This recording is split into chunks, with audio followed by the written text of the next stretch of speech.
வணக்கம், இது உங்கள் தினக்கதிர். 2026ஆம் ஆண்டு தமிழ்நாடு சட்டமன்ற தேர்தலுக்கு முன்னதாக அதிமுக பொதுச் செயலாளர் எடப்பாடி கே. பழனிசாமி ஜூலை 7ஆம் தேதி கோவையிலிருந்து தனது நீண்டகாலமாக எதிர்பார்க்கப்பட்ட மாநில அளவிலான சுற்றுப்பயணத்தை தொடங்குகிறார்.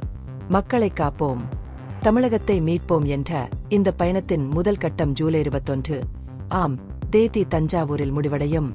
இந்த விரிவான பிரச்சாரத்தின் ஒரு பகுதியாக மாநிலத்தில் உள்ள 234 சட்டமன்ற தொகுதிகளையும் உள்ளடக்க பழனிசாமி திட்டமிட்டுள்ளார்.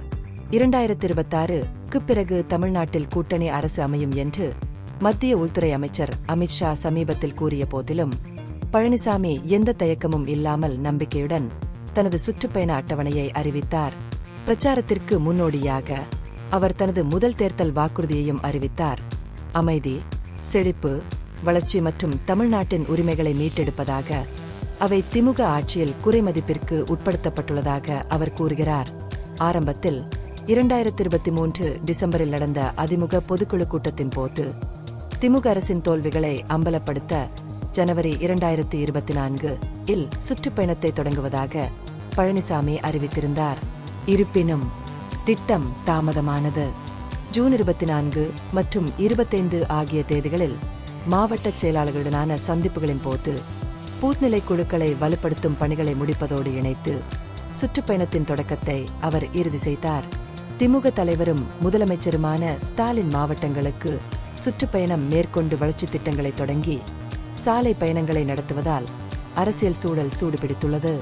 இதற்கிடையில் டிவிகே தலைவரும் நடிகருமான விஜய் ஆகஸ்ட் மாதம் காவிரி டெல்டா பகுதியில் தொடங்கி விவசாய சமூகத்தை ஈடுபடுத்துவதில் கவனம் செலுத்தி தனது சொந்த மாநில அளவிலான பிரச்சாரத்தை தொடங்க தயாராகி வருகிறார்.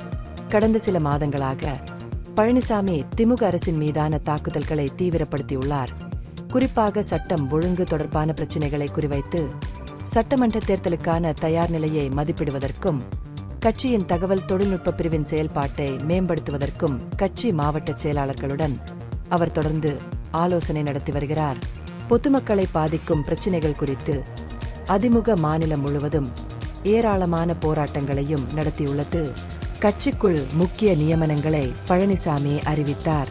முன்னாள் எம்பிடி ஜி. வெங்கடேஷ் பாபு அமைப்புச் செயலாளர்களில் ஒருவராக நியமிக்கப்பட்டுள்ளார்.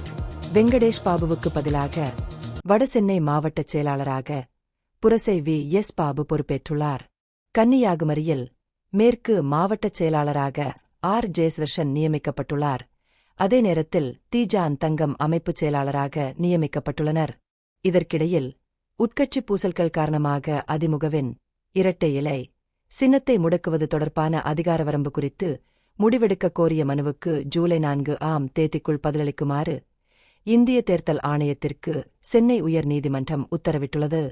இந்த பகுப்பாய்வு நுண்ணறிவுள்ளதாக கண்டால் முக்கியமான அரசியல் முன்னேற்றங்கள் குறித்த கூடுதல் புதுப்பிப்புகளுக்கு லைக் செய்யவும், ஷேர் செய்யவும், சப்ஸ்கிரைப் செய்யவும். இது உங்கள் தினக்கதிர். நன்றி.